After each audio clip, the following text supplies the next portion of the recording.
bonsoir à tous. Bienvenue sur ATV Guadeloupe dans Questions Directes. Notre invité ce soir, Christian Baptiste. Bonsoir. Bonsoir à toute la Guadeloupe. Conseiller régional de l'opposition, maire de Sainte-Anne également. Comment vous analysez aujourd'hui ces élections législatives? Vous étiez très impliqué. Oui, j'ai soutenu d'abord un candidat qui était Warren Chegan, qui a fait un score très honorable. D'ailleurs, je remercie l'ensemble des électeurs qui ont suivi cette consigne de vote, qui ont porté le suffrage. Ensuite, donc c'est une belle arrivée en politique pour Warren Chegan. Et nous avons soutenu au deuxième tour Justine Benin, et qui a eu aussi une belle victoire éclatante avec ses valeurs intrinsèques. Et je pense que c'est une belle représentation à l'Assemblée nationale pour cette deuxième circonscription. Oui. L'histoire de ces élections législatives retiendra également, Christian Baptiste, que vous avez lâché votre parti. Non, je n'ai pas lâché mon parti, j'ai simplement pris mes responsabilités parce que j'ai un mouvement qui s'appelle la Force d'action pour le rassemblement et le développement de Sainte-Anne. Donc vous avez préféré votre mouvement local de Sainte-Anne à votre parti, le PPDG. Tout à fait, parce que je voulais soutenir la candidate de mon parti dès lors qu'il y avait une unité autour, un rassemblement. Vu qu'il n'y a pas eu cette unité ni avec la fédération et encore moins avec Gabrielle Lucarabin, dont j'étais le suppléant, qui était la sortante, et qui soutenait d'ailleurs mon opposante, qui était la suppléante de mon opposante. Donc nous avons pris... C'était de la stratégie politique pour préserver justement votre municipalité de Sainte-Anne. Tout à fait, ça sa majorité. Oui, ça a permis. Je pense que nous avons eu la meilleure stratégie du monde en réalité. Donc vous avez le sentiment que vous êtes ressorti quand même renforcé de ces élections législatives à Sainte-Anne? Alors, je dirais le phare. Oui, le phare. Parce que bon, moi, je n'étais pas candidat. Bien sûr. Nous avons soutenu, vous savez qu'aujourd'hui... Mais vous êtes tellement investi, justement, pour soutenir votre candidat. Ah oui, mais quand je m'engage, je m'engage. Je ne m'engage pas à demi, je m'engage. Mais je veux dire que, oui, nous avons soutenu Warren Chegan, qui a fait une très belle entrée en politique, avec un très beau score. Et ensuite, bien évidemment, nous avons soutenu Justine Benin, qui d'ailleurs, que j'aurais pu se tenir dès le premier tour d'ailleurs. Oui, bien sûr. Ça aurait pu se faire, parce que bon. Mais nous avons adopté cette attitude. Mais comme je le dis, en toute responsabilité, en toute maturité, et sans aucune pression d'aucune. Voilà. Mais est-ce que, Christian Baptiste, justement, ces positions pendant les législatives vont laisser des traces dans les relations, dans les rapports politiques, déjà dans la communauté d'Aglo également, et aussi avec les autres élus de la région? Alors, non. Du Moule, de Saint-François, de Sainte-Anne. Non, enfin, moi, personnellement, je pense qu'il y a une logique des élections, après il y a une logique de travail. Bon, moi, j'avais dit très clairement, effectivement, à Gabrielle Lucarabin, que j'apprécie, de ne pas faire cette erreur. C'est une faute politique et qu'elle a commise, et le résultat, il est là. Donc forcément, ça va laisser des traces, ne serait-ce que pour le Moule. C'est clair, c'est net et c'est précis. Et je lui avais dit, parce que la population du Moule et plus généralement la population de la Guadeloupe ne comprenait pas cette position. Et je voudrais lui dire sincèrement que c'est elle qui n'a rien compris. Lorsqu'elle dit que le jeune maire de Sainte-Anne n'a rien compris, je voudrais lui dire que c'est elle qui n'a rien compris. Et le résultat est là, et il y aura des conséquences sur son avenir politique. Ça, c'est une première chose. Concernant au niveau de la communauté d'agglomération, on peut s'interroger.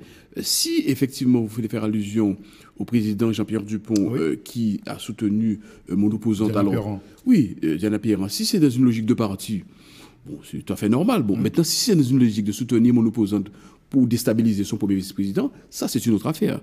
Évidemment, la réalité, l'avenir nous le dira. Oui, on le dira. On va suivre tout ça. Mais ça n'empêche pas, d'ailleurs, nous avons déjà travaillé, nous avons eu conseil communautaire mercredi.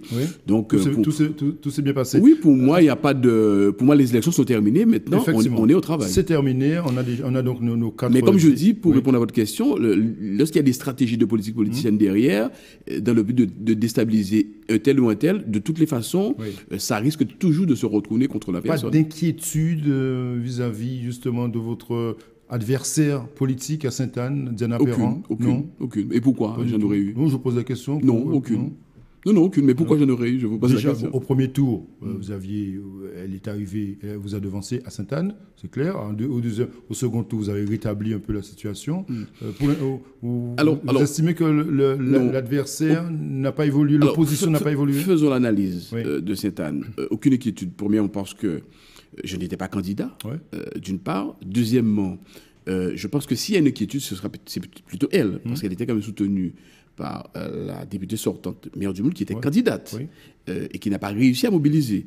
Et d'ailleurs, on a vu le résultat. Justine Béné est arrivée largement en tête. Voilà. Bon, au Gouzier, c'est pareil, au deuxième tour, qui était fortement soutenu, très investi.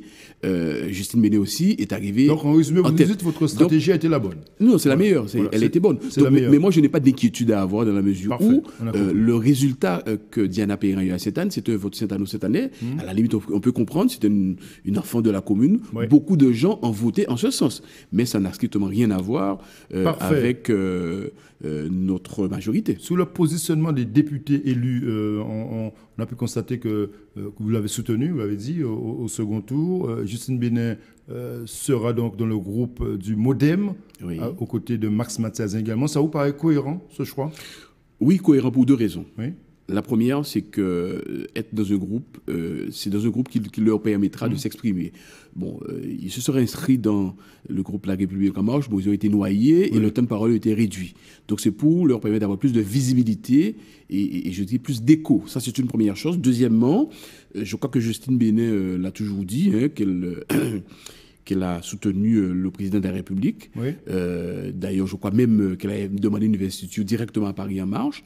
Et donc, et comme le MoDem est en alliance avec le groupe En Marche, donc pour moi, ça me paraît cohérent. Tout paraît cohérent. Ça me paraît cohérent, oui. Vous, le conseiller régional de l'opposition, ça y est, tout fonctionne plutôt bien à la région, vous votez tout.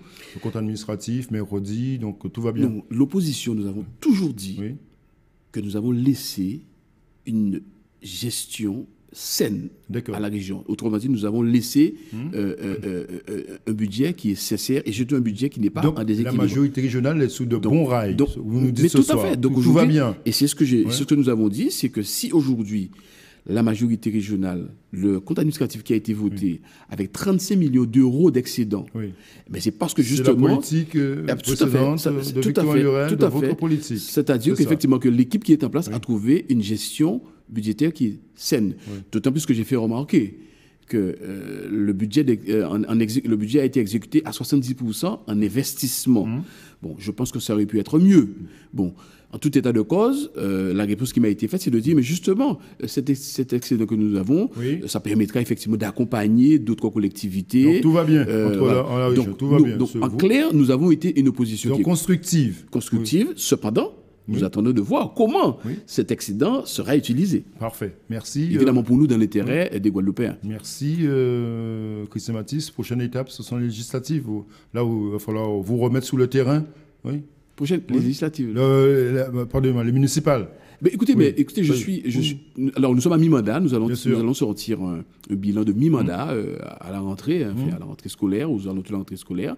Nous continuons à travailler, nous continuons à travailler pour les priorités que sont l'éducation, notamment dans les écoles, le cadre de vie. Donc, en clair, nous continuons à travailler. En clair, vous préparez les municipales de 2020. Mais il faut arriver avec un bilan. Donc, ça se prépare maintenant. Tout à fait. Il faut arriver avec un bilan. Et donc, le moment venu où il y aura la campagne électorale, nous allons présenter effectivement notre bilan. Mais de toutes les façons, vous savez, je suis un homme de terrain, je suis un homme de proximité, et je vais continuer justement à aller sur le terrain pour expliquer la politique que nous menons aujourd'hui. Parfait. On fera votre bilan. Le moment venu. Le moment venu. Merci, Christian Mathis, d'être venu. C'était la dernière émission Question Directe de la saison.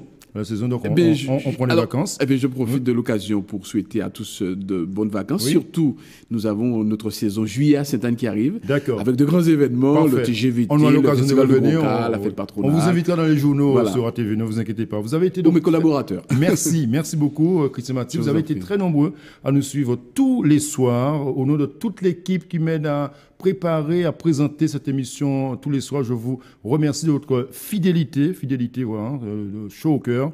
Passez de bonnes vacances. On se retrouve à la rentrée de septembre, si tout va bien.